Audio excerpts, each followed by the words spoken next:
बच्चे की जो भी सिचुएशंस है वो शायद सक्सेस हो, वो शायद डाउनफॉल हो, हमको एज अ पेरेंट उनके साथ बने रहना है, उनकी सपोर्ट सिस्टम बननी है, और वो कंफर्टेबल फील कैसे करे, वो कैसे नर्चर हो पाए, ग्रो हो पाए, इसका ख्याल हमको रखना है। तो यही है पेरेंटिंग, वो चाहे फिर एडॉप्शन के माध्यम से हो या बायोलॉजिकल बच्चे की पेरेंटिंग हो, दोनों ही केस में ये एप्लीकेबल है। मेरी तरह दिखने वाला बच्चा मिले या मेरे फीचर्स का बच्चा मिले, या उसके आइज़ का कलर मेरे जैसा हो, कॉम्प्लेक्शन मेरी फैमिली से मैच करे। Even if couple is dark complexion, they still prefer to go for a fair complexion child. या फिर सबको ऐसा बच्चा चाहिए होता है जो जॉनसन बेबी के ऐड में दिखता है।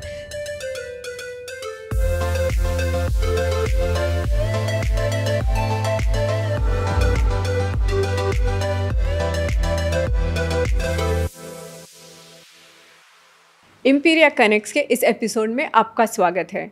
आज के इस एपिसोड में हम अडॉप्शन और उससे जुड़े कई पहलुओं के बारे में समझेंगे। अडॉप्शन एक ऐसा तरीका है जिससे अनगिनत परिवारों को खुशियाँ मिली है। अगर आप अडॉप्शन के माध्यम से एक बच्चे को अपने जीवन में लाना चाहते हैं तो ये एपिसोड आपके लिए है। तो आइए मिलते हैं लूसी मैथ्यूज से। लूसी, आपका हमारे पॉडकास्ट में स्वागत है। Thank you Madhavi, pleasure is all mine. आपका बहुत एक्सपीरियंस है, आपने बहुत सारे कपल्स को कंसल्ट भी किया होगा, तो आपको क्या लगता है किस एज में कपल अडॉप्शन के बारे में ज़्यादा सोचने लगते हैं? एडॉप्शन के लिए सोचने वाली एज ऐसे कोई फिक्स्ड तो है नहीं, क्योंकि ये बहुत ही पर्सनल और इमोशनल एंड सोशल डिसीजन है जो सिंगल इंडिविजुअल और कपल्स अपने लिए बनाते हैं। तो हर किसी की सरकमस्टेंसेस और उनके अपने विचार, उनकी अपनी ग्रूमिंग, उनकी अपनी सोशल लाइफ, इसको ध्यान में रखते हुए हर कोई कपल अपने अलग अलग एज में इसके बारे में सोचने लगता है। So we do have example where Sushmita Sen उन्होंने अपना एक्सपीरियंस शेयर करा है कहीं जगह पे सोशल मीडिया पे, कि उन्होंने काफ़ी अर्ली एज में अपनी एडॉप्शन जर्नी को शुरू करने के बारे में सोचा। वही कुछ कपल ऐसे भी हैं जहाँ वो अपने 40s में या 50s में भी एडॉप्शन के बारे में सोचना शुरू करते हैं। So there is a wide variety we can say. हम कई बार देखते हैं कि IVF काम नहीं करता है या फिर और भी इनफर्टिलिटी ट्रीटमेंट्स जो है वो काम नहीं करती है, तो अक्सर बोला जाता है कि आप अडॉप्शन के बारे में क्यों नहीं सोचते हैं। क्या एक ये भी रीज़न है जिसकी वजह से लोग सोचते हैं कि अडॉप्शन करना चाहिए बच्चों का? ये एक रीज़न डेफिनेटली है, but this is not the only one. So उसमें कई तरह के परमिटेशन कॉम्बिनेशंस है जिसकी वजह से लोग एडॉप्शन की ओर अभी देख रहे हैं। एक तो सिटी एरियाज़ में एडॉप्शन को लेके काफ़ी अच्छा अवेयरनेस है, वो भी एक रीज़न है कि ज़्यादा से ज़्यादा पेरेंट्स अब एडॉप्शन के थ्रू अपनी फैमिली बनाना चाह रहे हैं। IVF यस, क्योंकि लोग परेशान हो जाते हैं, लॉन्गर टर्म ये ट्रीटमेंट्स चलती है, इस ट्रीटमेंट्स की बहुत सारी साइड इफ़ेक्ट्स भी है। कई सारी साइड इफ़ेक्ट्स तो है ही, बट सोशली भी लोगों को परेशानी आती है क्योंकि बेबी जल्दी हो नहीं रहा है, आजू बाजू वाले इन लॉज बातें सुनाते हैं, ताने मार रहे हैं। तो इन सब चीज़ों को लेकर कपल्स अपने आप में डिस्कस करके भी अपना डिसीजन बनाते हैं कि इस पेनफुल जर्नी से जाए या एक खुशियाँ लाने की जर्नी और भी उसको पीसफुल बनाने की कोशिश करे। तो वो अपना अपना डिसीजन है, अपने अपने अनुभव है लोगों के, उस हिसाब से वो अपने इस डिसीजन पे आ जाते हैं। कोई एज क्राइटेरिया है कि कौन अडॉप्ट कर सकता है, अडॉप्शन के लिए कौन जा सकता है, ऐसा कुछ क्राइटेरिया है? जी बिल्कुल। एडॉप्शन की जो कारा में गाइडलाइन दी गई है, कारा हालांकि सेंट्रल एडॉप्शन रिसोर्स अथॉरिटी एक नोडल एजेंसी है जो एडॉप्शन को गवर्न करती है इंडिया में, inter country and in country की। तो इन्होंने एडॉप्शन की पूरी गाइडलाइन, एलिजिबिलिटी क्राइटेरिया, इसको काफ़ी अच्छी तरह से उनकी वेबसाइट पे विस्तृत रूप से लिखा हुआ है, जिसको रेफ़र करके कपल ये जान सकते हैं कि क्या क्राइटेरिया है जिनको उनको ध्यान में लेना है एडॉप्शन के लिए डिसीजन बनाते समय। पर्टिकुलरली जो कपल होते हैं जो एडॉप्शन के लिए जाना चाह रहे हैं, अगर वो 4 साल से छोटे बच्चे को अडॉप्ट करना चाहते हैं तो उन दोनों की जो कलेक्टिव एज की जो टोटल है वो 90 से नीचे होनी चाहिए। तो हस्बैंड एंड वाइफ दोनों की ही एज का टोटल जो total, है, हाँ, okay. वो 90 के नीचे आना चाहिए। अच्छा। तब वो एलिजिबल है 4 साल से नीचे के बेबी को अडॉप्ट करने के लिए। उसी तरह से अगर 4 से 8 साल का बच्चा है तो उनकी कपल की एज जो है वो 100 होनी चाहिए। अगर कोई सिंगल पर्सन अडॉप्ट कर रहे हैं तो उनकी एज 50 होनी चाहिए। बिलो 4 के लिए सिमिलरली अगर सिंगल पर्सन अडॉप्ट कर रहा है तो उनकी एज 45 के नीचे होनी चाहिए। और सिमिलरली अगर 8 साल से 18 साल तक का कोई बच्चा गोद लेना चाह रहा है तो कपल की एज जो है वो 110 की नीचे होनी चाहिए। सिंगल पर्सन के लिए डेफिनेटली 55 के नीचे होनी चाहिए। बच्चों का भी एक एज ग्रुप होता होगा जो अडॉप्शन के लिए एलिजिबल होगा, ऐसा कुछ है क्राइटेरिया? जैसे पेरेंट्स के लिए वैसे बच्चों के लिए भी कुछ क्राइटेरिया है? जी, तो अब जो नई कारा ने जो गाइडलाइन की है उसके हिसाब से 0 to 18 इयर्स के बच्चों को एडॉप्शन का ऑप्शन अवेलेबल है। हालांकि जो हमारी जो ऑर्फनेज की जो सिस्टम है जिसको हम चाइल्ड केयर इंस्टीट्यूशंस बोलते हैं उसमें अलग अलग कैटेगरीज़ है। सो 0 से लेके 6 साल तक के जो बच्चे हैं वो एडॉप्शन एजेंसी जिसको शिशु गृह बोला जाता है वहाँ पर रहते हैं और इन एडॉप्शन एजेंसी को लिस्टेड किया गया है, इनको लाइसेंस दी गई है बच्चे एडॉप्शन में देने के लिए। और जब बच्चा 6 साल का हो जाता है और किसी वजह से अगर उसकी एडॉप्शन नहीं हो पाती है तो ये बच्चा फिर बाल गृह में शिफ्ट हो जाता है जिसको चिल्ड्रन होम बोला जाता है। अगेन चाइल्ड केयर इंस्टीट्यूशन का ही पार्ट है जहाँ पे 6 साल से 18 साल तक के बच्चे रहते हैं। बट बाल गृह में एडॉप्शन की लाइसेंस नहीं होती है। बट कारा ने अब एक कदम ऐसा भी उठाया है जहाँ पे बाल गृह और शिशु गृह को ऑनलाइन लिंक करा गया है।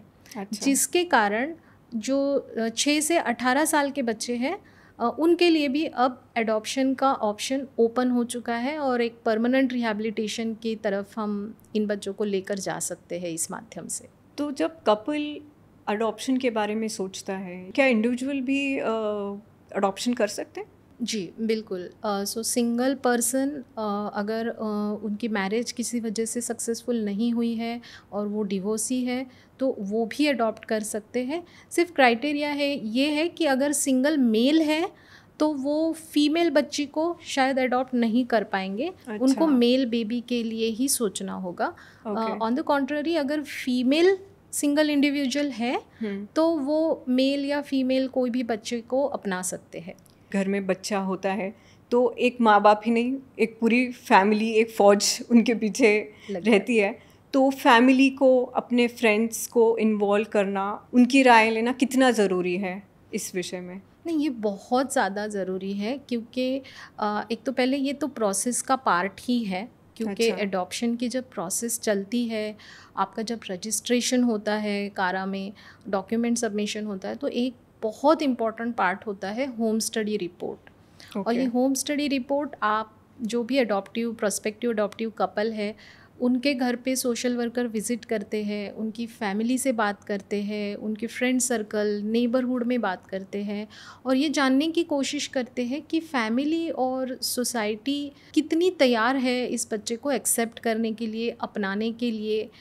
तो ये बहुत ज़्यादा ज़रूरी है कि अगर आप ये इस तरीके का डिसीजन ले रहे हो तो आपकी एक्सटेंडेड फैमिली मेम्बर्स, आपके क्लोज़ फ्रेंड्स, आपकी नेबरहुड में आप इस रिलेटेड बात इनिशिएट करिए, उनका ओपिनियन लीजिए क्योंकि उनके सपोर्ट की बहुत ज़्यादा ज़रूरत होने वाली होती है जब हम बच्चा पेरेंटिंग के लिए ले रहे हैं। तो कई बार ये होता है कि इवन IVF होता है सेकेंड बेबी के लिए, क्या अडॉप्शन भी सेकेंड बेबी के लिए हो सकता है? ये तो हर किसी का अपना अपना पर्सनल डिसीजन है। Again it is between both husband and wife. उनको डिसाइड करना होगा कि वो पहला बच्चा अडॉप्शन थ्रू चाह रहे हैं या सेकंड बेबी अडॉप्शन थ्रू चाह रहे हैं। बट केसेस ऐसे भी है कि लोगों ने IVF ट्रीटमेंट लेना शुरू किया, वो फ्रस्ट्रेट हुए, उन्होंने एडॉप्शन के लिए रजिस्ट्रेशन किया और एडॉप्शन से बेबी आया एंड आईवीएफ भी सक्सेसफुल हो Oh, गया। lovely. और उन्होंने ये भी कहा कि क्योंकि एडॉप्शन से हुआ जो बच्चा है उसके शायद लकी चार्म्स के वजह से हमारा अपना बच्चा भी आ रहा है, और दोनों ही Oh. बच्चों को उन्होंने अपनाया है। तो इस तरीके की भी डिसीजंस हैं। कई लोगों ने डेलिबरेटली फर्स्ट चाइल्ड अडॉप्ट किया है एंड फिर उनको अपना खुद बायोलॉजिकल बेबी भी हुआ है। तो अच्छा। ऐसे कई सारे परमिटेशन कॉम्बिनेशन हैं, और वो कोई मायने नहीं रखता है कि बच्चे कैसा घर किस वजह से या सही किस बात माध्यम है। से घर आया है। व्हाट इज़ इम्पॉर्टेंट इज़ कि किस तरह से लव एंड बॉन्डिंग हो रही है फैमिली के साथ, पेरेंट्स कितना बच्चे को हग्स एंड किसेस दे पा रहे हैं और बच्चे के लिए कितना टाइम स्पेंड कर पा रहे हैं, उस पर बॉन्ड स्ट्रेंथन होते हैं। तो जब पहला बेबी आपका बायोलॉजिकल है, आपका खुद का बेबी है, तो आपके पहले जो बच्चा है, आपका जो पहला बच्चा है, उससे भी बात करनी या फिर उससे बात करनी चाहिए उसके बारे में, या फिर उसका भी एक कंसेंट लेना ज़रूरी है इस प्रोसेस में?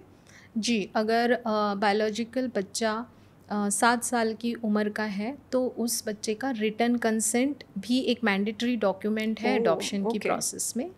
सेकेंडली, अगर बच्चा बायोलॉजिकल बच्चा छोटा है और हम अगर कपल एडॉप्शन के बारे में सोच रहे हैं तो ये बहुत ज़रूरी हो जाता है कि इस बच्चे को भी आप पूरी प्रोसेस में लें। ऐसा ना करें कि आपने बच्चे को ग्रैंड पेरेंट्स के पास रखा है और फिर आप एडॉप्शन एजेंसी विज़िट करने जा रहे हो।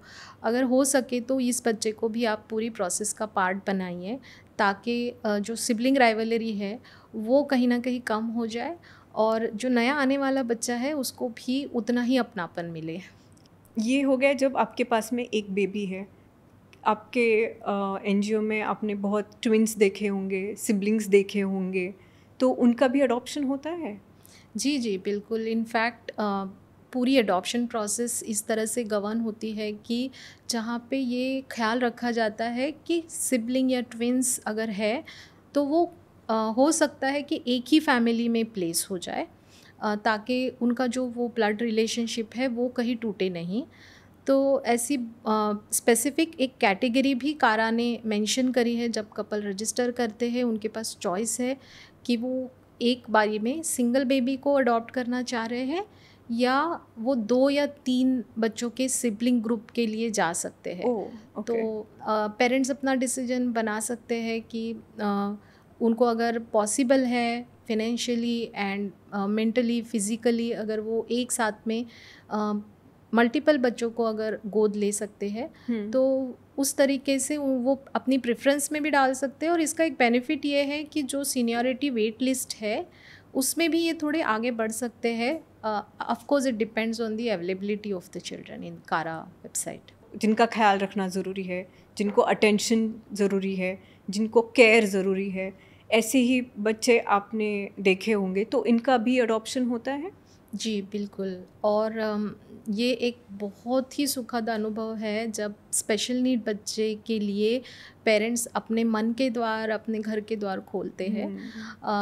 पहले ऐसा होता था कि स्पेशल नीड बच्चे बहुत ज़्यादा इंटर कंट्री अडॉप्शन के लिए ही प्लेसमेंट होते थे, बट अब सिनारियो चेंज हो रहा है। अब इवन इंडियन कपल्स आगे आके स्पेशल नीड बच्चों के लिए ओपन हो रहे हैं। बच्ची जिसको मेडिकल स्किन कंडीशन है और उसको लॉन्ग टर्म मेडिकेशन लगने वाला है, ऐसी बच्ची को अडॉप्ट करा गया है। ऐसे भी केसेस हैं जहाँ पे एडॉप्शन हो जाने के बाद आइडेंटिफाई हुआ है कि बच्चे को कुछ मेडिकल इश्यूज़ हैं, मेडिकल कंडीशंस है और उनको शायद बहुत लॉन्ग टर्म मेडिकेशन की ज़रूरत पड़े। तो कपल ने गिव अप नहीं किया है। इनफैक्ट उन्होंने बच्चे को उसके बुरे वक्त में भी अपनाया है और उसके साथ बने रहे हैं। तो ये भी एक मैजिक है एडॉप्शन का कि वो बॉन्ड जो है वो केवल टेम्पररी या ऑन पेपर नहीं है, उसमें काफ़ी सारी इमोशनल इन्वॉल्वमेंट्स भी है। कई स्पेशल नीड बच्चे काफ़ी अच्छे तरह से डेवलप हो रहे हैं क्योंकि वो फैमिली में प्लेस हो चुके हैं। तो आप जैसे बता रही थी कि स्पेशल नीड्स बच्चों का भी अडॉप्शन होता है और ये कपल के लिए बहुत ही चैलेंजिंग होता है, तो ऐसा आप उनके लिए कुछ काउंसलिंग या फिर आप उनको रेफ़र करना, आप उनको विज़िट करना, ऐसा कुछ करती हैं ताकि पेरेंट्स के लिए भी ये अडॉप्शन थोड़ा ईज़ी पड़े? जहाँ तक कि काउंसलिंग सर्विसेज की बात है तो काउंसलिंग सर्विसेज कारा में अवेलेबल है। ये ऑनलाइन भी है और इवन आप फ़ोन कॉल थ्रू भी कारा के जो रिप्रेजेंटेटिव्स हैं उनसे कनेक्ट कर सकते हैं। पर्टिकुलरली अगर स्पेशल नीड की बात करें हम तो कपल्स को ये डिसीजन खुद अपना इन्फॉर्म्ड डिसीजन बनाना होता है। उनको उस बच्चे की जो भी स्पेशल नीड्स है, कंडीशंस है, उनको अच्छी तरह से स्टडी करके उस बच्चे के लिए क्या प्रोविजंस करनी होंगी इसके बारे में पहले सोच लेना होगा। और जो भी उस बच्चे की फॉर एग्ज़ाम्पल अगर कोई लॉन्ग टर्म ट्रीटमेंट्स है या मे बी स्पीच थेरेपी की ज़रूरत हो सकती है किसी बच्चे को, या किसी बच्चे को शायद कोई सर्जरी की ज़रूरत पड़े, स्क्विंट करेक्शन हो गया या और किसी चीज़ की, जिसको हम बोल सकते हैं कि ये करेक्टिव मेशर्स के लिए क्या वो कपल तैयार है फिनेंशियली उस बच्चे को इमोशनल सपोर्ट देने के लिए। तो ये उनको खुद भी एक अपने तरफ से इंट्रोस्पेक्ट करना होगा। उनकी अपनी सपोर्ट सिस्टम कौन है, एक्सटेंडेड फैमिली मेम्बर्स घर में होंगे या कोई बड़े बुज़ुर्ग होंगे, वो उनसे भी अपनी ओपिनियन और राय ले सकते हैं। एंड कई सारी एनजीओज़ है इस क्षेत्र में काम करने वाली जो काउंसलिंग के लिए, पर्टिकुलरली एडॉप्शन काउंसलिंग के लिए काम करते हैं। और कई इंडिविजुअल साइकोलॉजिस्ट भी है जो पर्टिकुलरली एडॉप्शन काउंसलिंग पे काम करते हैं और उनकी सर्विसेज अवेलेबल है। सो डेफिनेटली जो कपल इस बारे में सोच रहे हैं वो इन ऑप्शंस को ट्राई कर सकते हैं। आपको जो बच्चा मिलता है ज़रूरी नहीं है कि वो आपके जैसा दिखता हो, आपके जैसा ही हो, राइट। उसका बात करने का तरीका भी आपके जैसा ही हो, ये तो नहीं हो सकता। तो उसकी वजह से क्या होता है कि बच्चा आपसे अलग दिखने लगता है। तो कभी कभी भले ही आपकी फैमिली को पता है कि आपने अडॉप्शन किया है, लेकिन सबको बात ये पता नहीं होती है, तो ऐसे में परसेप्शन आ जाता है। तो उसका ख्याल कैसे रख सकते हैं? ये एक बहुत अच्छा सवाल आपने पूछा है और ये कई सारे कपल्स के मन में भी होता है कि मेरी तरह दिखने वाला बच्चा मिले या मेरे फीचर्स का बच्चा मिले या उसके आइज़ का कलर मेरे जैसा हो, कॉम्प्लेक्शन मेरी फैमिली से मैच करे। Even if couple is dark complexion they still prefer to go for a fair complexion child. या फिर सबको ऐसा बच्चा चाहिए होता है जो जॉनसन बेबी के ऐड में दिखता है या जो भी कमर्शियल्स है उसमें जिस तरह से हेल्दी प्लम्पी बच्चे दिखते हैं, वो कपल्स की एक्सपेक्टेशन बन जाते हैं कि एडॉप्शन के थ्रू हमको इसी तरीके की बेबी मिलेगी। बट ये हर समय पॉसिबल नहीं है, क्योंकि जिस तरह से एक जर्नी पेरेंट्स की रही है उसी तरह से एक जर्नी बच्चे की भी रही है। बच्चे को भी काफ़ी ट्रॉमेटिक कंडीशन से गुज़र के इस लेवल तक आना होता है। बच्चा यही है कि एक्सप्रेस नहीं कर पाता है उसकी फीलिंग्स और जो भी उसकी एक्सपीरियंसेस रही है उनको, बट डेफिनेटली उसका कहीं ना कहीं इम्पैक्ट बच्चे की सोशल इमोशनल डेवलपमेंट पर और हेल्थ पर भी होता है। तो हो सकता है कि एडॉप्शन में आने वाले बच्चे उतने हेल्दी प्लम्पी नहीं हो सकता है कि वो मालनरिश्ड हो, बट जब हम ये डिसीजन बना रहे हैं तो हमको ये सोचना है कि क्या इस कंडीशन में अगर बच्चा घर आता है तो क्या हम उसको रिकवर होने का मौका दे सकते हैं, क्या हम उसके लिए उस तरीके की अपॉर्चुनिटीज़ घर में बना सकते हैं। जहाँ तक के फ़ीचर्स का सवाल है, ऐसी कोई प्रेफरेंसेस आप कारा में अडॉप्शन के लिए रजिस्टर करते समय दे ही नहीं सकते हो, क्योंकि वो ऑप्शंस अवेलेबल ही नहीं है आपके लिए। अवेलेबल केवल जेंडर वाइज चॉइस है, आप सिंगल बेबी के लिए चूज़ करना चाह रहे हो, एज का चॉइस है, बट कहीं पर भी आप ये मेंशन ही नहीं कर पाते हो कि कॉम्प्लेक्शन या फीचर्स या कलर ऑफ आइज़ और हेयर, इसको प्रेफर करने के लिए कोई ऑप्शन अवेलेबल नहीं है। तो डेफिनेटली आपको जो बच्चा आने वाला है वो शायद आपसे मिलता जुलता ही मिलेगा, ये शायद संभव ना हो।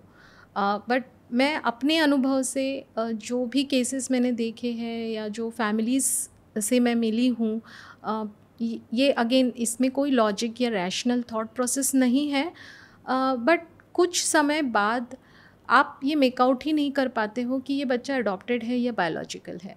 वो इतने सिमिलर दिखने लग जाते हैं, वो इतनी अच्छी तरह से जेल हो जाते हैं उस फैमिली में कि ये मेकआउट करना मुश्किल होता है कि ये बच्चा इस फैमिली से नहीं है या इस फैमिली में बाहर से आया गया है। तो and there is no base for this, there is no scientific reason for this, but I think the love and care, the affection is the reason behind this कि वो बच्चा अपने आप ही उस फैमिली का दिखने लगता है। जहाँ तक कि कॉम्प्लेक्शन का सवाल है, कॉम्प्लेक्शन भी 1-2 शेड लाइटर हो जाते हैं, क्योंकि संस्थाओं में डेफिनेटली बच्चों की केयर करने के लिए एक पर्सन होता है और कई सारे बच्चे होते हैं जिसको उस पर्सन को ख्याल रखना होता है। फिर एक ही पर्सन के साथ वो बॉन्डिंग भी नहीं होती है क्योंकि लोगों को शिफ्ट में काम करना होता है। तो बच्चे को जो एक इंडिविजुअल केयर एंड अटेंशन चाहिए होता है, बच्चे को गोदी में खिलाने का और खेलने का जो मौका मिलना चाहिए, वो शायद संस्थाओं में उतना नहीं मिल पाता है। डेफिनेटली वो फीडिंग करना, बच्चों को उनकी डायपर्स चेंज करना, ये सारी चीज़ों का ख्याल रखते हैं जितना पॉसिबल है। बट जब बच्चा घर आ जाता है, उसको जो वो माँ और बाप का प्यार जो है या जो बाकी फैमिली मेम्बर्स टच भी मिलता जी है, पर्सनल टच मिलता है, केयर मिलती है, जो मॉइस्चराइजिंग स्किन के लिए ज़रूरी होता है उस चीज़ को भी देखा जाता है, तो उससे डेफिनेटली स्किन कलर भी लाइटर हो जाते हैं। तो मैं तो ये रिकमेंड करूँगी कि आप feature, skin colours, hair style या आइज़ कलर, इन सब चीज़ों पे ध्यान नहीं दें। सबसे इम्पॉर्टेंट है आप कितने ओपन हो उस बच्चे को गले लगाने के लिए। आप जितना प्यार उस बच्चे को दोगे उससे कई गुना ज़्यादा आपको रिटर्न में भी प्यार मिलने वाला है।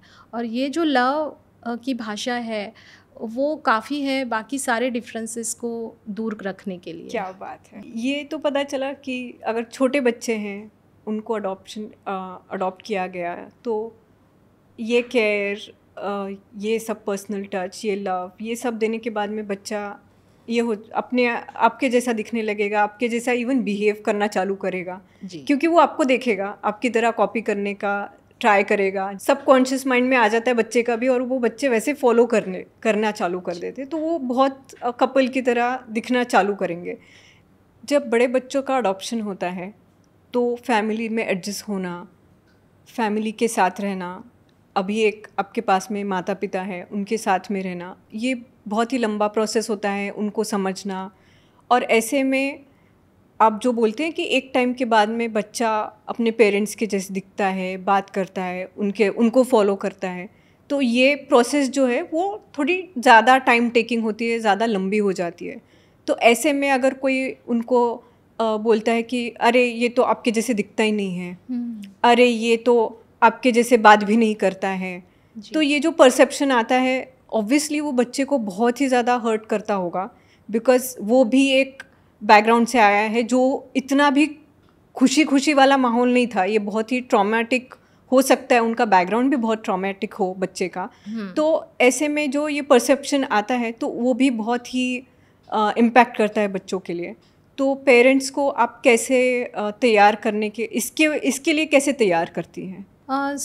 ये बहुत सही सवाल आपने पूछा है माधवी जी। डेफिनेटली जो बड़े बच्चे हैं उनका जब एडॉप्शन होता है तो एक पूरा रोलर कोस्टर राइड की तरह एक एक्सपीरियंस होता है उनके लिए, क्योंकि जैसा आपने कहा कि सभी बच्चे कोई बहुत अच्छी बैकग्राउंड से नहीं आ रहे हैं, उन्होंने अपनी लाइफ में कुछ ट्रॉमा सहन किया है, कुछ ऐसे परिस्थितियों से गुजरे हैं जो कि उनके लिए काफ़ी सही नहीं थी, और अब ऑल ऑफ ए सडन वो चाइल्ड केयर इंस्टीट्यूशन में कहीं ना कहीं सेटल हो रहे हैं और फिर वहाँ से उठा के एक फैमिली में उनको प्लेस करा जा रहा है। तो ये जो जर्नी है डेफिनेटली उनके लिए बहुत से इमोशनल अप्स एंड डाउन्स इसमें हैं। और जैसा आपने पॉइंट आउट किया कि अगर सोसाइटी में सोशलाइज होते समय अगर किसी ने नोइंगली या अननोइंगली बच्चे से कुछ उल्टे सीधे सवाल पूछ लिए या पेरेंट्स से पूछ लिए, जिसके कारण अगर बच्चा हर्ट हो रहा है, तो ऐसी सिचुएशन में बहुत ज़रूरी हो जाता है कि पेरेंट्स अपने आप को उतना प्रिपेयर करे, और पेरेंट्स की प्रिपरेशन के लिए उनकी बहुत अच्छी प्री एडॉप्शन काउंसलिंग बनी रहे। ये एक प्रोसेस है जिसमें हम पेरेंट्स को कई सारी एग्जाम्पल्स बताते हैं, कई सारे ऑप्शंस बताते हैं जो उनको हेल्प करे ऐसी सिचुएशन में से खुद को और बच्चे को उभरने के लिए।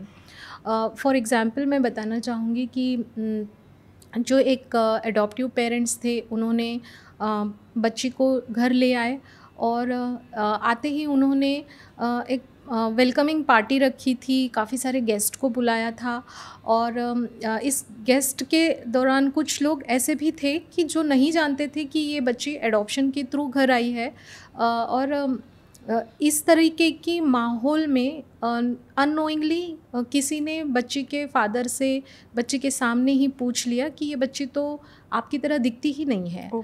तो उस बच्ची के लिए तो वो काफ़ी हर्टिंग हुआ, और बच्चे के एक्सप्रेशन चेंज हो गए। इतनी बड़ी पार्टी में सामने से बोला गया, आजू बाजू के बाकी लोगों ने भी सुना, बट जो इस बच्चे के फादर थे, उन्होंने काफ़ी अच्छी तरह से इस सिचुएशन को संभाला। उन्होंने आगे बढ़ के कहा कि मेरी जो मदर है, जो अभी इस दुनिया में नहीं है, वो और ये बच्ची काफ़ी सेम दिखते हैं, और हम ये समझते हैं कि हमने एडॉप्शन के थ्रू इसको जो घर लाया है, तो इसके घर आने से मुझे मेरी मदर घर आने जैसा एहसास हो रहा है।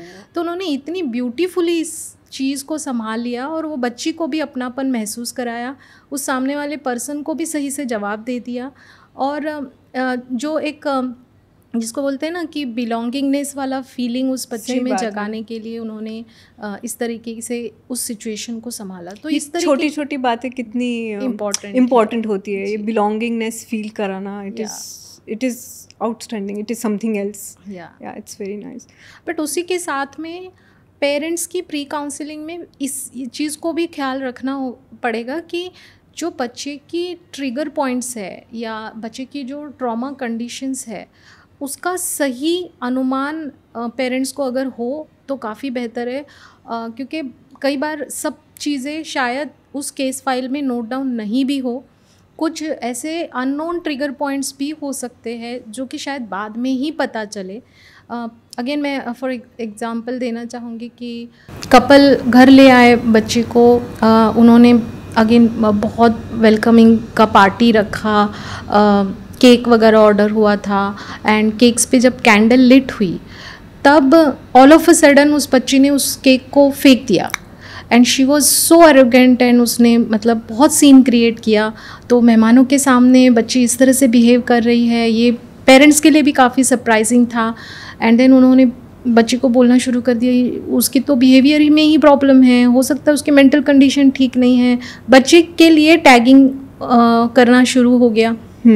जो मेहमानों के सामने ऑफेंडेड फील हुआ वो सो अलग था, और बाद में जब उसकी केस फाइल उन्होंने पढ़ी, तब उनको समझ आया कि फायर से उस बच्चे को ट्रॉमा है, fire is her trigger point. So ये चीज़ अगर वो पहले समझ जाते तो शायद ये सीन को, इस चीज़ को वो अवॉइड कर पाते थे। यही है कि और इस तरीके की ट्रॉमा कंडीशंस या इस तरीके की ट्रिगर पॉइंट्स हर किसी में होती है। इट्स नॉट नेसेसरी कि वो केवल अडॉप्टिव बच्चे में ही हो और इस केस में मेंशन हो। ऐसे भी होते हैं जो मेंशन नहीं है। तो उसके लिए, उस ट्रिगर पॉइंट्स के लिए एज अ पेरेंट आपको तैयार रहना होगा।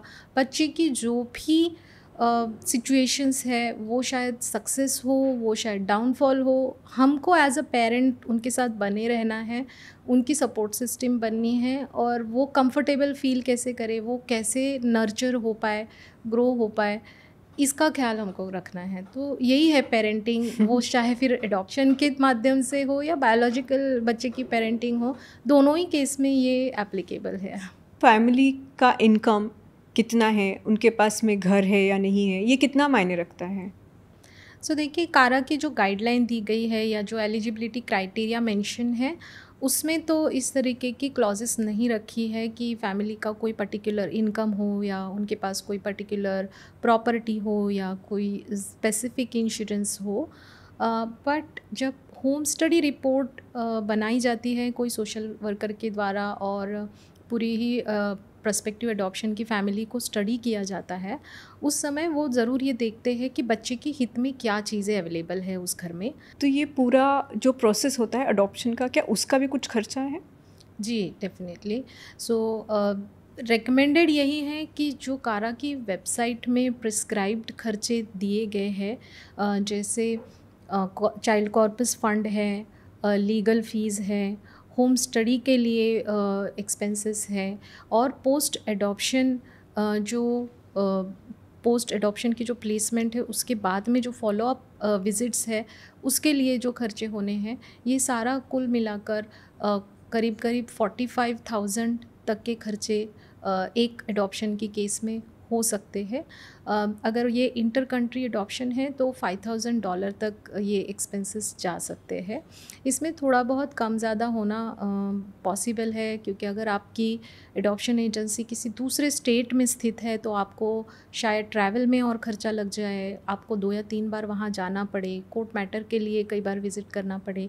तो ये सारी जो चीज़ें हैं उसके लिए जो एक्सपेंसेस होगा, ये इस 45,000 या 5,000 जो डॉलर की बात हो रही है उसमें इनकॉर्पोरेटेड नहीं है, वो आपको अलग से मैनेज कर। तो ये सारे पोस्ट अडॉप्शन के खर्चे हैं जो प्री टू पोस्ट है। जी जी। तो होम स्टडी से लेकर अडॉप्शन की जो लीगैलिटीज़ है, उसके बाद पोस्ट अडॉप्शन में भी 2 साल तक आपके घर सोशल वर्कर आके विज़िट करेंगे, फॉलोअप विज़िट्स रहेंगी, उनकी फॉलोअप रिपोर्ट्स उनको कारा को सबमिट करनी रहेगी। तो ये सारा कुल मिला के खर्चा बताया गया है। आपने बोला 2 साल तक विज़िट होती है पोस्ट अडॉप्शन, तो वो विज़िट में अगर आपने ये नोटिस किया, आपने एज एन सोशल वर्कर ने ये नोटिस किया कि बच्चे का ध्यान ठीक से नहीं रखा जा रहा है, या फिर बच्चा कोई चीज़ का कंप्लेन करता है कि पेरेंट्स मुझे टीवी नहीं देखने दे रहे हैं या पेरेंट्स मुझे ये नहीं करने दे रहे हैं, चाइल्ड राइट्स, बच्चे पेरेंट्स ने मुझे डांट दिया, तो क्या ऐसा होता है कि एनजीओ बच्चे को वापस ले लेता है? ऐसा कुछ होता है? देखिए, उसकी प्रॉपर इन्वेस्टिगेशन होगी, क्योंकि बेसिस एक विज़िट के हम ये अनुमान नहीं लगा सकते कि वो ट्रीटमेंट में गड़बड़ी है। हो सकता है कि बच्चे के हित में पेरेंट्स बोल रहे हो कि आप टीवी का टाइम कम करें, और शायद उस वजह से बच्चे को गुस्सा आया हो और बच्चे ने अलग तरीके से रिएक्ट करा हो। बट ये बायोलॉजिकल केस में भी पॉसिबल है कि पेरेंट्स शायद बच्चे को कुछ चीज़ें करने के लिए रिस्ट्रिक्ट करें। तो अगर इस तरीके की कोई सिचुएशंस है कि जहाँ पे ये देखा जा रहा है कि बच्चे का ठीक से ख्याल नहीं रखा है, या कहीं ऐसा है कि बच्चे से काम करवाया जा रहा है, बच्चे को as a child labour use करा गया है, अगर ये सिचुएशन दिखी तो डेफिनेटली उस पर एक्शन ली जा सकती है। लेकिन अगेन उस पर स्पेशल जो इंक्वायरी है वो होगी, उसके लिए स्पेशल सोशल इन्वेस्टिगेशन रिपोर्ट तैयार करी जाएगी और उसके बेस पर निर्णय लिया जाएगा। तो जब आप ऐसे होम विज़िट के लिए जाते हैं पोस्ट अडॉप्शन, जब आप ऐसे विज़िट करने के लिए जाते हैं, तो बच्चे को क्या ये पता होता है कि ये एनजीओ से आए हैं या फिर वो वहाँ से आए हैं, मतलब मैं वापस भी जा सकता हूँ, ये मेरे पेरेंट्स मुझे अच्छे नहीं लगते? क्योंकि किसी का भी चॉइस नहीं था ना, पेरेंट्स को भी चॉइस नहीं मिला था, बच्चे को भी चॉइस नहीं मिला था कि इन्हीं पेरेंट्स के पास में जाना है या नहीं जाना है। तो हो सकता है कि ये जो 2 साल का वक्त है वो एडजस्टमेंट करने के लिए कम पड़ा हो। तो कभी ऐसा होता है कि बच्चे आपको बोलते हैं कि मुझे इस फैमिली में नहीं जाना है, मुझे लेके चलो, क्योंकि उनको पता है ये एनजीओ से आए हैं, वहाँ पे मैं शायद ज़्यादा कंफर्टेबल था, या फिर वो एक एनवायरनमेंट से भी यूज टू हो जाता है ना, कंफर्ट से बाहर निकलना, एक कंफर्ट से बाहर निकल के दूसरे कंफर्ट में जाना, वो भी एक बच्चे के लिए ईजी नहीं है। राइट। ऐसे टाइम पे बच्चे बोलते हैं ऐसे कि मुझे वापस जाना है। जी बिल्कुल। इसमें होता क्या है, प्रॉब्लम कहाँ पर है कि जो जैसे हमने पेरेंट्स की एक एक्सपेक्टेशन सेटिंग की बात करी कि एक पर्टिकुलर एक्सपेक्टेशन पेरेंट्स की होती है, उसके वजह से भी इश्यूज़ आते हैं जेलिंग होने में, उसी तरह से बच्चे की भी कुछ स्पेसिफिक एक्सपेक्टेशन हो जाती है अगर वो बड़ा बच्चा है, समझ रहा है और उसको पता है कि आजू बाजू उसके क्या चल रहा है। तो और अगर उसकी वो एक्सपेक्टेशंस अगर मीट नहीं हुई तो इस तरह के की behavioural and social issues definitely आते हैं। एग्जाम्पल अगर मैं देना चाहूँगी कि एक 12-13 साल का बच्चा था और उसी के साथ में एक और 12-13 साल का लड़का था। अब जो उसका दोस्त था उसका इंटर कंट्री में एडॉप्शन हुआ एंड वहाँ से फिर पिक्चर्स और उस बच्चे के फ़ोन कॉल्स, वीडियो कॉल्स आने शुरू हुए। वो बच्चा काफ़ी खुश था। उसने वीडियो कॉल्स और फ़ोन कॉल्स से ये बच्चों को बताया कि ये अडॉप्शन कितना सुंदर एक्सपीरियंस रहा उसके लिए और उसके लिए तो मतलब सपनों जैसा अब सब कुछ लग रहा है। अभी पूरा कंफर्ट है, अभी मुझे कोई काम नहीं करना है, मुझे कोई तकलीफ़ नहीं उठानी है, मेरे पास जो मैं चाहूँ सब कुछ अवेलेबल है।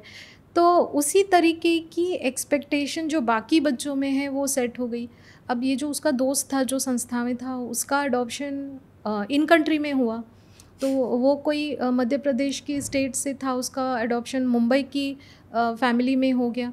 अब उसको नहीं नज़र आ रहा जो उसने वीडियोस कॉल में देखा या उसने जो उस बच्चे से अपनी दोस्त से सुना, उसको वैसा कुछ एक्सपीरियंस यहाँ पे नज़र नहीं आ रहा था। तो उसके लिए ये एक्सेप्ट करना कि भाई एडॉप्शन के बाद तो दुनिया स्वप्न जैसी सुंदर लगनी चाहिए थी जो मेरे साथ नहीं हो रही है।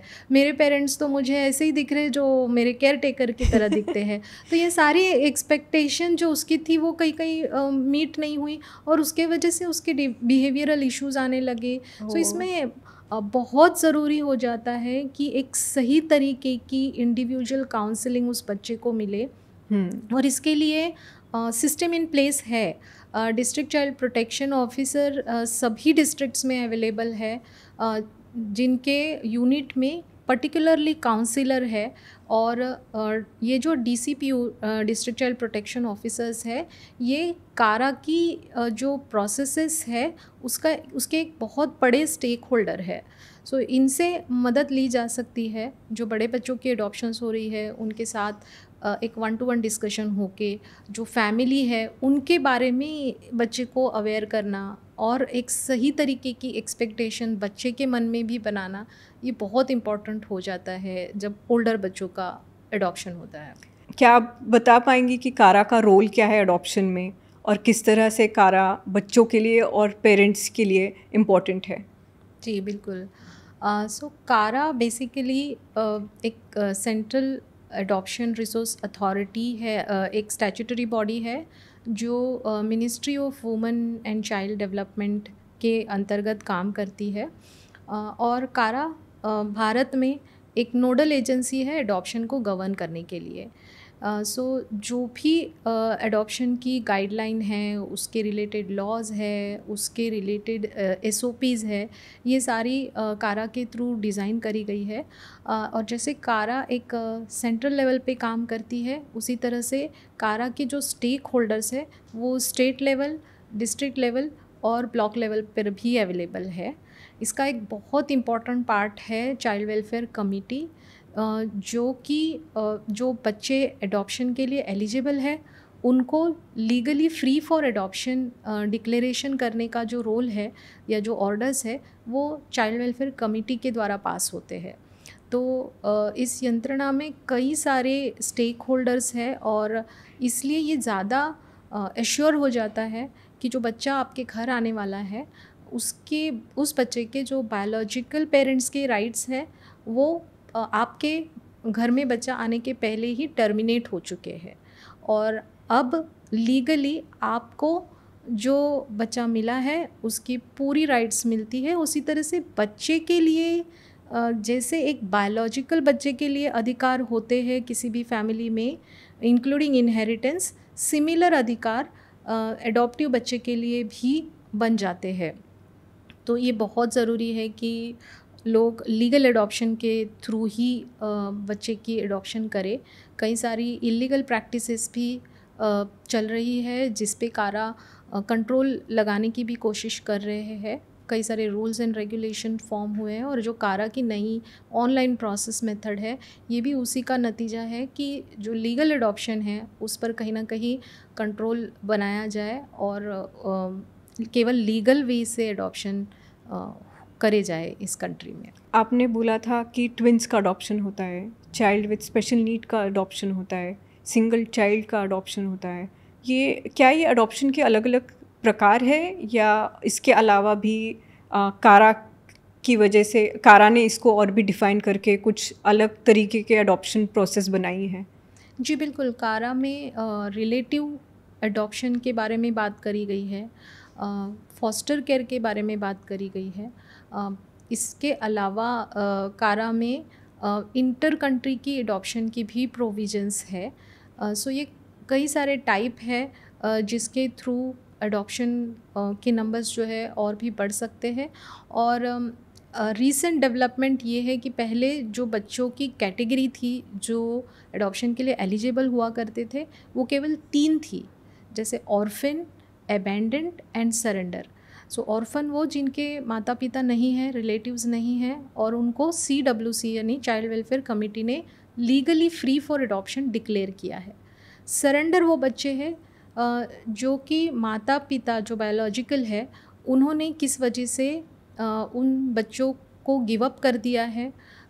शायद वो अनवेड मदर हो सकती है, या शायद 7वीं 8वीं बच्ची घर में पैदा हुई है और वो माता पिता उसको रखना नहीं चाहते, ये रीज़न हो सकता है। सो एन नंबर ऑफ़ रीज़न्स हो सकते हैं और उसके कारण उन्होंने उस बच्ची को गिव अप कर दिया है, ये रीज़न हो सकता है। या फिर शायद वो इस कंडीशन में नहीं है कि वो बच्चे को संभाल पाए, मे बी किसी डिज़ीज़ के शिकार है और शायद वो क्यूरेबल नहीं हो, तो उस कंडीशन में वो अपने बच्चे को सुरक्षित करना चाह रहे हो। तो इसे कई सारी चीज़ें होती हैं जिसके कारण पेरेंट्स खुद आके बच्चे को सरेंडर करते हैं।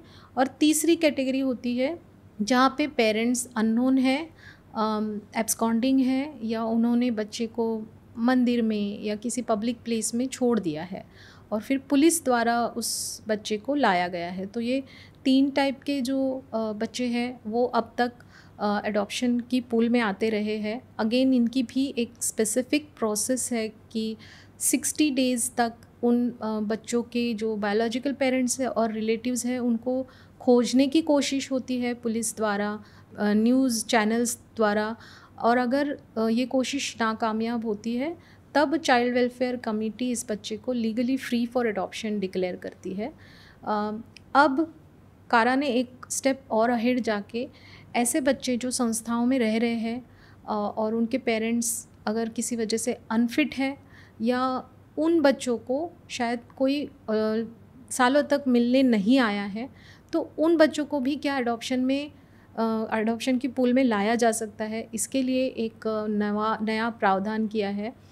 और उसके अंतर्गत शायद और भी बच्चे एडॉप्शन पूल में आए, क्योंकि अभी की अगर स्टैटिस्टिक्स की हम बात करें तो केवल 2000 बच्चे अवेलेबल है एडॉप्शन के लिए, एंड करीब 30,000 पेरेंट्स हैं जो रजिस्टर्ड है अभी कारा की साइट पे, जो वेट कर रहे हैं एडॉप्शन थ्रू बच्चे को गोद लेने के लिए। तो ये डिमांड और सप्लाई, ये जो चेन है उसमें बहुत ही ज़्यादा डिफरेंस है जी। तो इस केस में ये पॉसिबिलिटी बहुत ज़्यादा बढ़ जाती है कि इलीगल अडॉप्शन एजेंसीज़ हो, या फिर कोई ये बोले कि आप कारा के थ्रू नहीं जाएं, या फिर आप ये जो ऑफिशियल प्रोसेस है वो नहीं करें, मैं आपको ऐसे बच्चा दे देता हूँ, तो बच्चा आपको 6 महीने में मिल जाएगा, 1 साल में मिल जाएगा, आपको ये सब करने की ज़रूरत नहीं है। ऐसे बोलने वाले भी मिल सकते हैं जी। जो भी आप एजेंसी चुनोगे, ये एक तो सबसे इम्पॉर्टेंट है पहले ये समझना कि ये एजेंसीज कहाँ से, मतलब अगर किसी को अडॉप्शन करना है तो वो एजेंसी कैसे चुने। ये कारा तो हो गया, ये ऑनलाइन पोर्टल हो गया, लेकिन फिज़िकली किसी से जाके मिलना समझना तो एक एजेंसी या फिर NGO ही हेल्प कर सकता है। तो ऐसे में ये कैसे समझे कि ये जो एजेंसी है या फिर ये जो NGO है वो ऑथेंटिक है और फ्रॉड नहीं है। जी, तो कारा ने इस के लिए हमारी लाइफ काफ़ी इजी कर दी है। कारा ने जितने भी भारत भर में एडॉप्शन एजेंसीज़ है जिनके पास एडॉप्शन में बच्चे देने का लाइसेंस है, इन सारे संस्थाओं की लिस्ट उनके कॉन्टैक्ट डिटेल्स के साथ कारा वेबसाइट पे उपलब्ध कराई है। इसके अलावा हर एक डिस्ट्रिक्ट लेवल पे जो कारा के स्टेक होल्डर है, डिस्ट्रिक्ट चाइल्ड प्रोटेक्शन ऑफिसर, वो अवेलेबल है जो चाइल्ड वेलफेयर कमिटी है वो अवेलेबल है। ये सारे जो स्टेक होल्डर्स हैं वो आपको सही दिशा में सही लोगों के साथ कनेक्ट करके दे सकते हैं, ताकि आप किसी भी इलीगल एडॉप्शन की जो यंत्रणा है उसमें नहीं पड़े। तो इस प्रोसेस में जाने का एक बेनिफिट ये भी है कि आपको एक पीसफुलनेस ऑफ योर माइंड जो है वो आपके साथ बना रहेगा, क्योंकि आप खुशियाँ घर लाना चाह रहे हो। अगर आप इलीगल एडॉप्शन करते हो तो आपके मन में ये हमेशा ख्याल रहेगा कि कल को उठ के अगर बायोलॉजिकल पेरेंट्स आ गए इस बच्चे को क्लेम करने के लिए तो क्या होगा। तो इस डर के साथ जीने से अच्छा है कि आप टेंशन फ्री लीगल प्रोसेस से जाइए और पीसफुली अपनी पेरेंटिंग और अपनी फैमिली को एंजॉय करिए, ताकि क्योंकि लीगल प्रोसेस में ये एश्योर होता है कि बायोलॉजिकल पेरेंट्स के राइट टर्मिनेट हो चुके हैं एंड लीगली वो बच्चा आपके साथ आपका है। तो इस वजह से ये एक बहुत इम्पॉर्टेंट फीचर है जिसको हम नज़रअंदाज नहीं करें तो बेहतर रहेगा। तो ये एजेंसीज कैसे चुन सकते हैं? उनका लोकेशन क्या होना चाहिए? आपके घर के पास होनी चाहिए? क्योंकि अभी इंडिया में तो आप कहीं पे भी जा सकते हैं, रह सकते हैं, जॉब कर सकते हैं। जहाँ पे आप जॉब करते हैं, पढ़ते हैं, वहीं पे आपकी फैमिली बढ़ जाती है। ज़रूरी नहीं है कि वो आपका गांव हो जहाँ से आप पैदा हुए हैं। तो कई बार ये होता है कि आपने वहाँ की एजेंसी क्यों चुनी, यहाँ पे चुन लेते तो इजी पड़ता, या फिर कई और लोग कुछ और सजेशन दे सकते कि इस स्टेट में हमारी जान पहचान है तो आप यहाँ से अडॉप्शन करिए। तो ये सब सजेशंस भी आते हैं। तो आपको क्या लगता है कौन सी एजेंसी चुननी चाहिए पेरेंट्स को? एजेंसी का चॉइस जो कारा में रजिस्टर करते समय आपको दिया जाता है वो एडॉप्शन के लिए नहीं होता है, वो केवल होम स्टडी जो होती है आपकी होम स्टडी रिपोर्ट उसको प्रोसेस करने के लिए होता है। तो वो डेफिनेटली आप जहाँ हो उसी एरिया की नज़दीक वाली अगर होम स्टडी के लिए एजेंसी अगर आप चूज़ करते हो तो वो बेहतर होता है। वो इसलिए क्योंकि पोस्ट एडॉप्शन भी फॉलोअप की जो ज़िम्मेदारी है वो इसी एजेंसी के पास आती है, और आपको डील करने के लिए या फिर आपके मन में जो भी सवाल है उन सवाल को क्लियरली डिस्कस करने के लिए ये एजेंसी आपको हेल्प करती है। तो एडॉप्शन बेसिकली कहीं से भी हो सकता है, वो डिपेंड करता है कि आपने कौन से स्टेट चूज़ किए हैं। जो स्टेट प्रेफरेंस कारा में बताए गए हैं उन स्टेट में से उस समय जो अवेलेबिलिटी होगी बच्चों की उस पर वो डिपेंड करता है कि आपको किस एजेंसी से बच्चा अलॉट होगा। बट जहाँ तक आपकी चॉइस का सवाल है एजेंसी को लेकर, वो केवल होम स्टडी रिपोर्ट तक सीमित है। ये होम स्टडी रिपोर्ट को थोड़ा आप इलेबरेट करके बता सकती कि एग्जैक्टली ये क्या प्रोसेस होता है? सो होम स्टडी प्रोसेस ये होता है कि जहाँ पे जिस भी एजेंसी को आपने सिलेक्ट किया है रजिस्टर करते समय, उस एजेंसी से कोई सोशल वर्कर आपके घर आते हैं। वो आपसे बातचीत करते हैं, आपके जो भी एक्सटेंडेड फैमिली मेम्बर्स होंगे उनसे बात करते हैं और ये जानने की कोशिश करते हैं कि एक दूसरे के साथ फैमिली में जो रिलेशनशिप्स है क्या वो स्ट्रॉन्ग इनफ है उस बच्चे का ख्याल रखने के लिए। इसमें एक चीज़ ये भी है कि अगर मैरिड कपल है तो उनकी शादी को कम से कम 2 साल पूरे हो जाने चाहिए, उसके बाद ही आप एडॉप्शन के लिए एलिजिबल होते हो। उसी के साथ जब आप शायद बच्चे के लिए अवेलेबल ना हो या फिर मदर अगर वर्किंग है तो मदर के एब्सेंस में बच्चे का ख्याल रखने के लिए क्या मैकेनिज़्म इन प्लेस है, ये सारी चीज़ों को होम स्टडी रिपोर्ट बनाते समय सोशल वर्कर असेस करते हैं। इसी के साथ में ये भी देखा जाता है कि क्या घर में ऐसी कोई चीज़ें हैं जो शायद बच्चे की बेस्ट इंटरेस्ट में नहीं हो। तो इन सब चीज़ों को रिकॉर्ड करके एक रिपोर्ट बनाई जाती है। नेबरहुड में अगर बात करने की ज़रूरत लगी किसी सोशल वर्कर को तो उनसे भी बात करके ये जानने की कोशिश की जाती है कि ये कपल किस तरह से सोशलाइज होते हैं और जो भी उनकी सोशलाइजेशन पैटर्न है क्या वो बच्चे के लिए हार्म कर सकती है किसी भी तरीके से। तो और अगर घर में एक सिबलिंग है, जैसे कोई बड़े बच्चे हैं, तो उनसे भी बात करी जाती है ये जानने के लिए कि जो आने वाला बच्चा है उसको लेके इस बच्चे की क्या समझ है या क्या सोच है, ताकि जो नया बच्चा इस घर में आने वाला है उसको कहीं पर भी कोई भी चीज़ अनकंफर्टेबल फील ना हो, और जो बॉन्डिंग डेवलप होनी है उसमें कहीं बाधा नहीं आए। तो ये अगर होम स्टडी हो गया है, बच्चा अलॉट भी हो गया है, तो हो सकता है कि कभी कभी कपल को एक अच्छा बिजनेस ग्रोथ दिख रहा हो कहीं और, या फिर कहीं और अच्छी जगह पे जॉब मिल रहा हो। तो ऐसे केस में अगर कपल माइग्रेट करना चाहता है उस सिटी से दूसरी सिटी में, तो क्या ये पॉसिबल है? जी बिल्कुल, बट यही है कि जब ये प्रोसेस हो रही है तो आप सारी जो इसमें स्टेक होल्डर्स है उनको आप इन्फॉर्म कर दीजिए रिटर्न में। तो आपको कारा को ये बात राइटिंग में बतानी होगी, आपके डिस्ट्रिक्ट लेवल की जो अथॉरिटीज़ है वहाँ पे ये बताना होगा, और जहाँ से आपने बच्चा अडॉप्ट किया है उस एडॉप्शन एजेंसी के जो स्टेक होल्डर्स है, वहाँ के जो डिस्ट्रिक्ट चाइल्ड प्रोटेक्शन ऑफिसर्स होंगे, उनको भी इक्वली आपको इन्फॉर्म करना रहेगा। और सबसे ज़रूरी बात, जो जो एजेंसी ने आपकी होम स्टडी रिपोर्ट बनाई है उनको इन्फॉर्म करना होगा, क्योंकि उनके पास अगेन जिम्मेदारी है कि वो आके आपकी पोस्ट एडॉप्शन फॉलोअप की रिपोर्ट तैयार करे। तो अगर आप माइग्रेट हो रहे हैं तो ये काम शायद जहाँ आप माइग्रेट हो रहे हैं उनको सौंप दिया जाएगा। तो इस चीज़ के लिए प्रॉपर कम्युनिकेशन होना, रिटर्न कम्युनिकेशन होना बहुत ज़रूरी है। कई बार ऐसा सुनने में आता है कि बच्चे को अडॉप्ट किया गया है लेकिन उसको पता नहीं है, स्पेशली जब जो पुराने टाइप का अडॉप्शन होता था, आई थिंक कारा आने से पहले बच्चे को पता ही नहीं है कि वो अडॉप्टेड है। तो क्या कारा में ऐसा है कि बच्चे को, मतलब अभी जितना भी हम लोगों ने बात की है उससे ये लगता है कि बच्चे को पता होता है कि वो अडॉप्शन, उसका अडॉप्शन हो रहा है या फिर पेरेंट्स अडॉप्ट कर रहे हैं, लेकिन जब अडॉप्शन होता है स्पेशली यंगर चिल्ड्रन में, तो कब बच्चे को बताना चाहिए कि वो अडॉप्टेड है, या बताना ज़रूरी भी है? क्योंकि इतना छोटे में से, इतना छोटा बच्चा है, आपके साथ ही पल रहा है, बढ़ रहा है, आपने भी उनको इतना प्यार दिया है, तो एक फैमिली बन गई है। तो ये जाहिर सी बात है, ये बोलना कि अरे आप अडॉप्टेड हो, ऐसे तो नहीं बोल सकते, लेकिन अब वो बताने का तरीका होता है। तो ये, लेकिन किसी भी कपल के लिए बहुत ही डिफ़िकल्ट होता है, किसी फैमिली को भी डिफ़िकल्ट हो जाता है कि ये समझाना कि अरे आप अडॉप्टेड हो, लेकिन it's all right, it is not such a bad thing.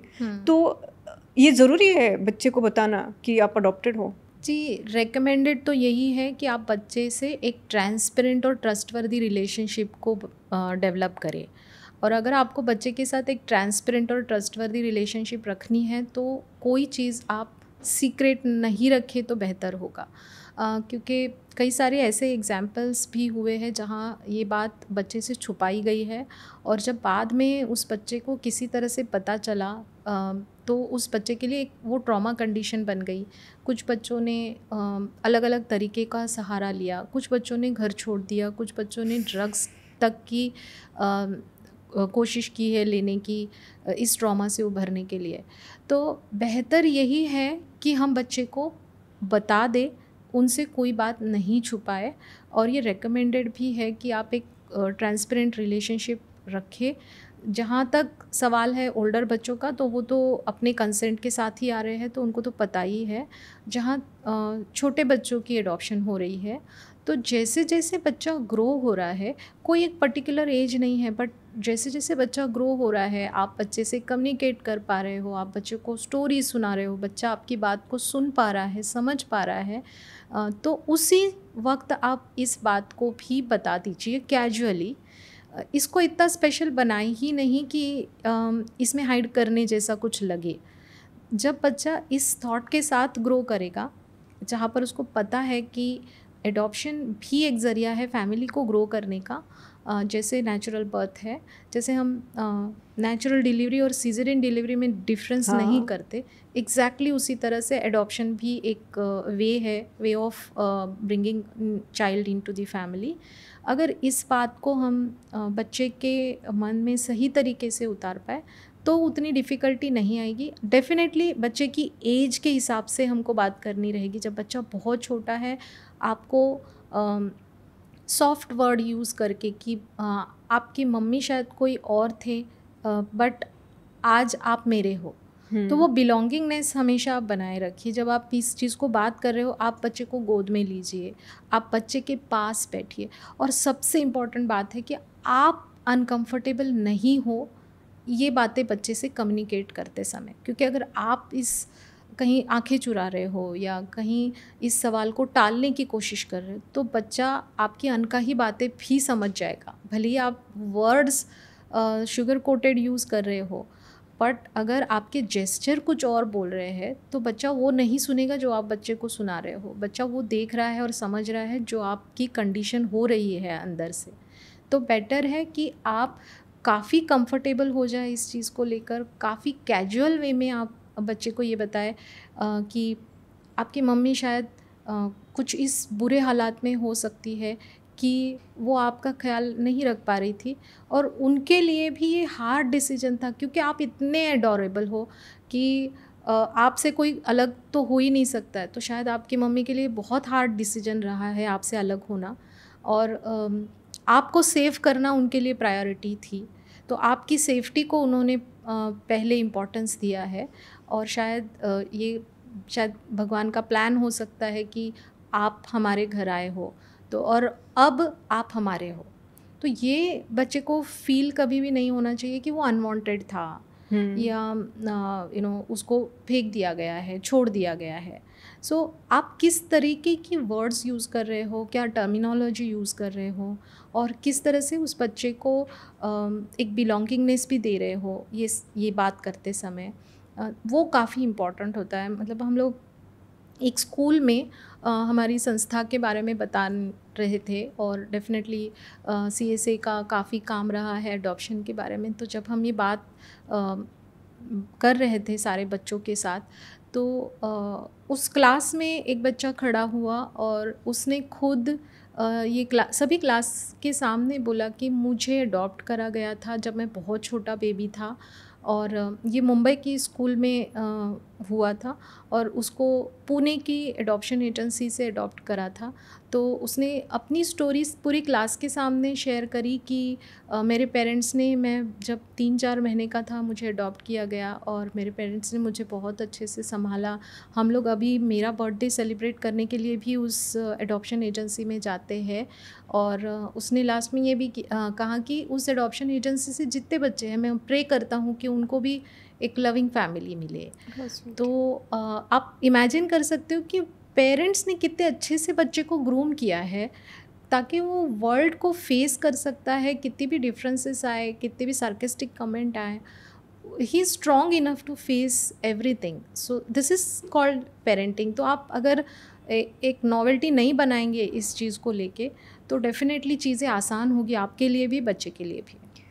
अगर बच्चे बड़े हों, या फिर कभी कभी ऐसे लगता है ना कि ये भले पॉजिटिव में लिया हो, ये थॉट उनका पॉजिटिव हो, क्लियर हो, ये सब हो, लेकिन एक टाइम के बाद में अगर किसी भी रीज़न से बच्चा चाहे कि मुझे अपने ओरिजिनल पेरेंट्स को ढूंढना है, तो फिर पेरेंट्स के लिए भी थोड़ा सा हार्ट ब्रेकिंग होता होगा। तो ऐसे सिचुएशन में वो किस तरह से बच्चे का साथ दें? बिल्कुल बच्चे की ये जो अर्ज है अपने पेरेंट्स को ढूंढने की, एक तो लीगली उनको ये अलाउड है कि वो 18 ईयर्स के बाद अपनी रूट सर्च के लिए जा सकते हैं। सेकेंडली, अगर पेरेंट्स इस चीज़ में बच्चे का साथ दे तो वो काफ़ी बड़ा मॉरल सपोर्ट उस बच्चे के लिए होता है।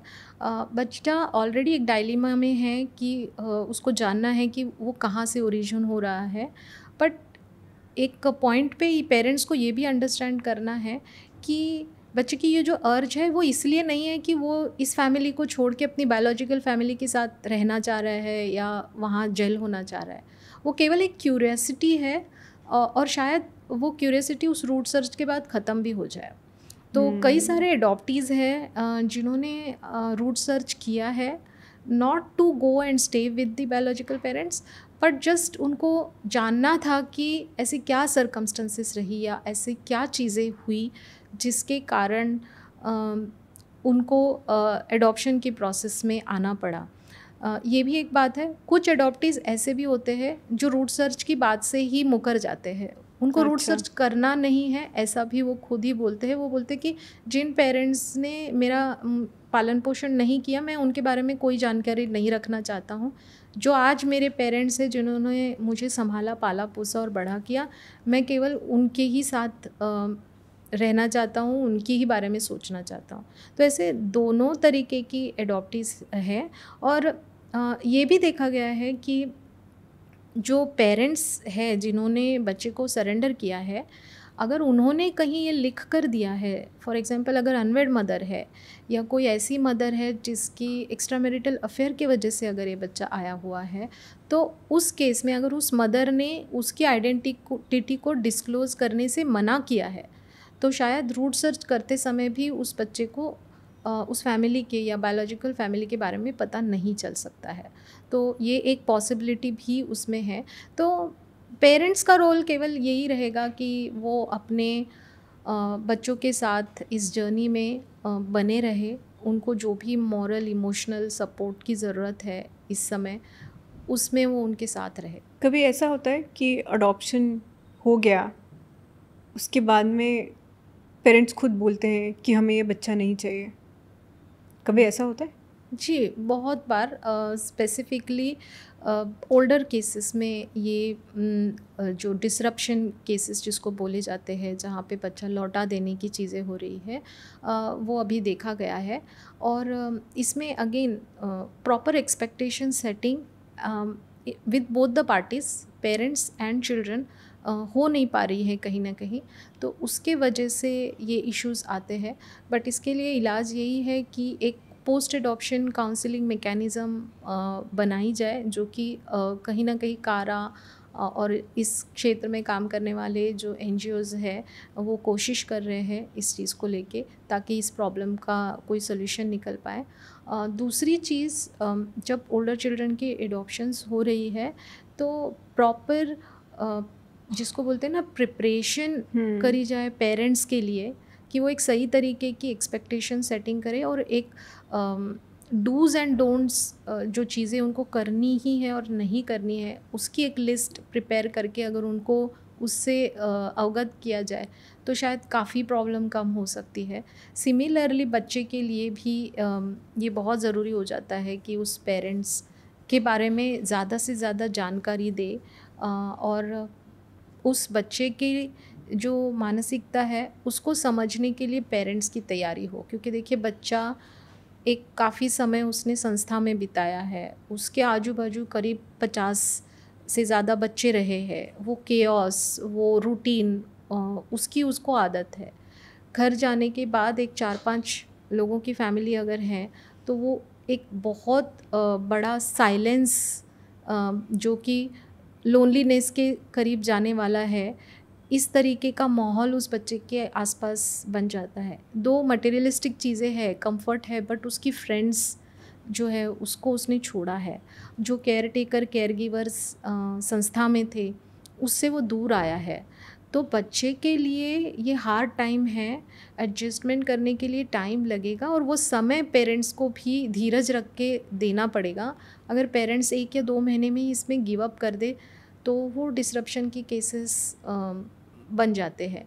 बट अगर पेरेंट्स समझबूझ से काम ले, तो ये एक बहुत ब्यूटीफुल प्रोसेस है। यहाँ तक कि अगर ये बॉन्ड सही में सही तरीके से क्रिएट हुआ, तो जो लैंग्वेज डिफरेंसेस है या जो ईटिंग हैबिट्स जो अलग अलग है हर कल्चर में, वो भी मायने नहीं रखता है। मतलब हमारे पास ऐसे भी केसेस है जहाँ 11 साल, 12 साल, 13 साल के बच्चों के भी एडॉप्शन हुए हैं।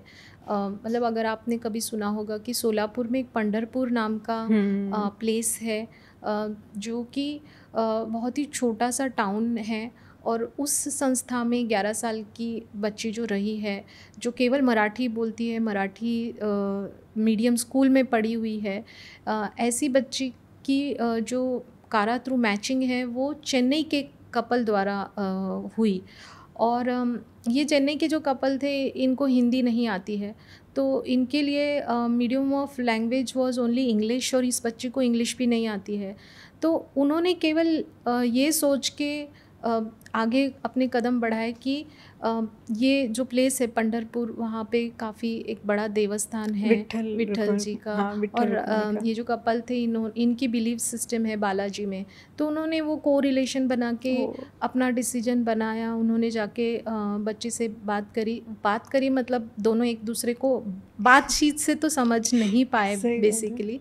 और जाते समय इन्होंने प्रिपरेशन भी बड़ी की थी कि उन्होंने मराठी की डिक्शनरी लेकर गए थे ताकि हेल्प करे बच्ची से बात करने का। और इस बच्ची को जब उन्होंने अडॉप्ट करा उसके बाद भी उनको काफ़ी सारी इश्यूज़ फेस करने पड़े, क्योंकि मराठी मीडियम स्कूल तो था नहीं वहाँ पे चेन्नई में। तो इस बच्ची का स्कूलिंग को लेके उनको काफ़ी स्कूल के चक्कर लगाने पड़े। स्कूल मना कर रहा था बच्ची को लेने के लिए। बहुत मुश्किल से उन्होंने अपनी रेफरेंसेस लगा के एक स्कूल में उसकी एडमिशन कराई, बट स्कूल ने भी बोला कि हम उसको 2 स्टैंडर्ड नीचे की क्लास में एडमिशन देंगे, क्योंकि हम लोगों को उस पर ट्रस्ट नहीं है कि वो मीडियम चेंज हो रहा है, मीडियम ऑफ इंस्ट्रक्शन, तो वो कर पाएगी, कोप अप कर पाएगी या नहीं। तो उस चैलेंज को भी उन्होंने स्वीकार करके उस बच्चे को हेल्प करा, एजुकेशन में करा, बाकी सोशलाइज होने में भी मदद करी। आज वो बच्ची भरतनाट्यम डांस सीखती है, स्कूल में वो 80% के अबाव स्कोर करती है। जब मेरी उससे रिसेंटली बात हुई, आज वो 14 इयर्स की है, तो जब मेरी रिसेंटली बात हुई उसको अभी एक अक्षर भी मराठी का नहीं पता है। उसने पूरी बात मेरे से इंग्लिश में करी। उसने मुझे बताया कि मैंने उससे काफ़ी सवाल पूछे कि भाई बहुत सारे डिफरेंसेस थे तो कैसे मैनेज किया, खाने पीने का इधर अलग सिचुएशन है, उधर अलग था, तो कैसे अभी क्या होता है, मम्मी आपके पसंद का खाना बनाते हैं क्या? तो उसने मुझे जवाब दिया कि मम्मी के पसंद का खाना अब मैं बनाती हूँ। तो मतलब एडजस्ट हो गए वो अच्छे से। अगर ये लव एंड बॉन्ड अगर क्रिएट हो जाता है, वो अफेक्शन क्रिएट हो जाता है, तो लैंग्वेज और बाकी मटेरियलिस्टिक चीज़ें कोई मायने नहीं रखता है। तो वो अपने आप बच्चा एडजस्ट कर लेगा। It's only with the adult whether the adults are ready to adjust and gel with the child. तो कारा के थ्रू आप ऑल ओवर इंडिया से अडॉप्शन कर सकते हैं, या आप चूज़ करते हैं कि ये स्टेट से होना चाहिए या रीजन से होना चाहिए, ऐसा कुछ है, या फिर बच्चे का अडॉप्शन ऑल ओवर इंडिया से हो सकता है? जब आप कारा में रजिस्टर करते हो तो आपको एक ड्रॉप डाउन में ऑप्शंस है। पहला तो ऑप्शन ये है कि ऑल ओवर इंडिया, तो जो कपल को कोई इशू नहीं है ट्रैवल करने में किसी भी पार्ट में से, तो वो ऑल ओवर इंडिया का ऑप्शन चूज़ कर सकते हैं। नहीं तो आपके पास 3 स्टेट्स के ऑप्शन चूज़ करने का प्रावधान है, और उसमें से आपकी एक स्टैटिस्टिक्स देखकर आप अपना डिसीजन बना सकते हो कि कहाँ ज़्यादा अडॉप्शन एजेंसीज़ है या कहाँ बच्चे ज़्यादा अवेलेबल है। उस बेस पे भी आप स्टेट सिलेक्ट कर सकते हो, या फिर आपके कुछ कनेक्शन हो गया, आपके रिलेटिव्स है, क्योंकि आपको शायद 2-3 बार ट्रैवल करना पड़े, तो इस तरीके से भी कपल अपना डिसीजन स्टेट प्रेफरेंस रखते हैं। अडॉप्शन की प्रोसेस में टाइम तो लग सकता है, तो वो कितना टाइम लग सकता है? ये डिफ़र करता है अगेन बच्चे की अवेलेबिलिटी में। और कारा में जो एडॉप्शन के लिए एलिजिबल बच्चे हैं, इनकी अवेलेबिलिटी हर महीने चेंज होती रहती है, हर दिन भी चेंज होती है। ये एक फैक्टर हुआ। दूसरा फैक्टर ये है कि बच्चे को भी एक प्रोसेस से गुज़रना होता है। जैसे बच्चा मिलने के बाद उसको लीगली फ्री डिक्लेयर होने तक कम से कम 60 डेज़ उसका वेट करते हैं, और उसके बाद लीगली फ्री फॉर अडॉप्शन आने के बाद ही वो बच्चा प्लेस होता है। तो ये एक रीज़न है कि डिले होता है। दूसरा चीज़, अगर आपकी प्रेफरेंसेस छोटे बच्चे के लिए है तो उसके लिए वेट पीरियड ज़्यादा है, क्योंकि बहुत सारे इंडिया में जो पेरेंट्स हैं वो उनकी प्रेफरेंसेस ज़्यादा से ज़्यादा छोटे बच्चों के लिए है। बट अगर आप थोड़ा सा ये सोचें कि ओल्डर बच्चों के लिए भी पेरेंटिंग और पेरेंट्स होना उतना ही ज़रूरी है जितना कि छोटे बच्चों के लिए, तो शायद आपका वेट पीरियड कम हो सकता है। तीसरी कैटेगरी एक और है जो सिबलिंग और ट्विंस के लिए अगर आप प्रेफरेंस रखते हो, तो अगेन आपकी जो वेटिंग पीरियड है वो रिड्यूस होगी।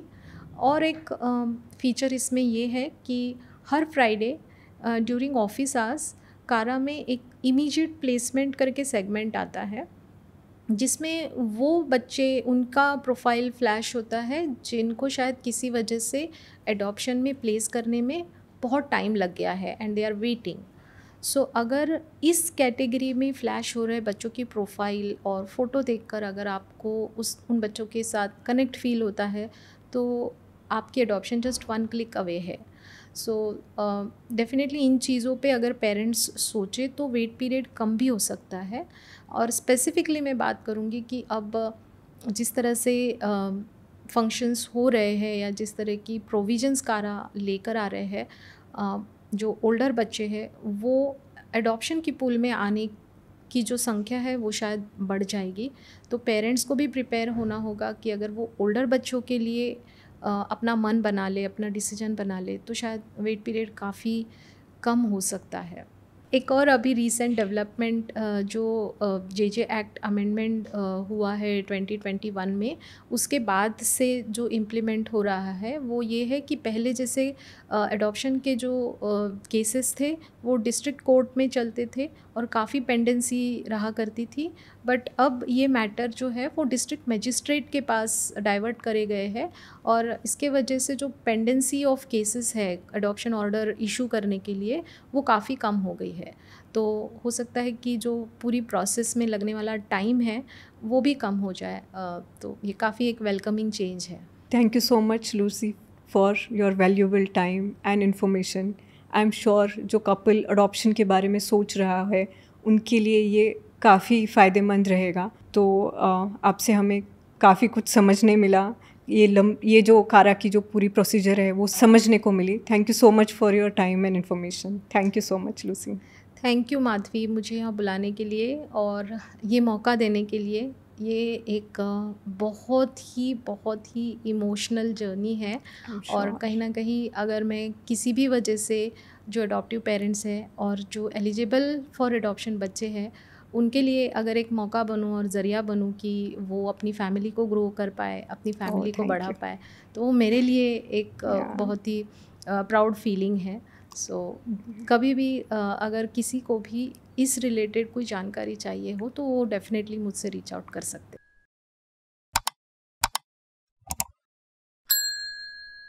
अगर आप अडॉप्शन के बारे में सोच रहे हैं तो जल्दबाजी ना करें, अच्छे से सोचें, समझें और फिर डिसीजन लें, क्योंकि ये आपके साथ साथ बच्चे के लिए और आपके परिवार के लिए भी इम्पॉर्टेंट डिसीजन है। अगर आप अडॉप्ट करना चाहते हैं तो कारा के डिटेल्स के साथ साथ लूसी के भी कॉन्टैक्ट डिटेल्स डिस्क्रिप्शन बॉक्स में दिए गए हैं। Thank you so much for listening to our podcast. Until then, stay kind, stay hopeful and stay connected with Imperia Connects.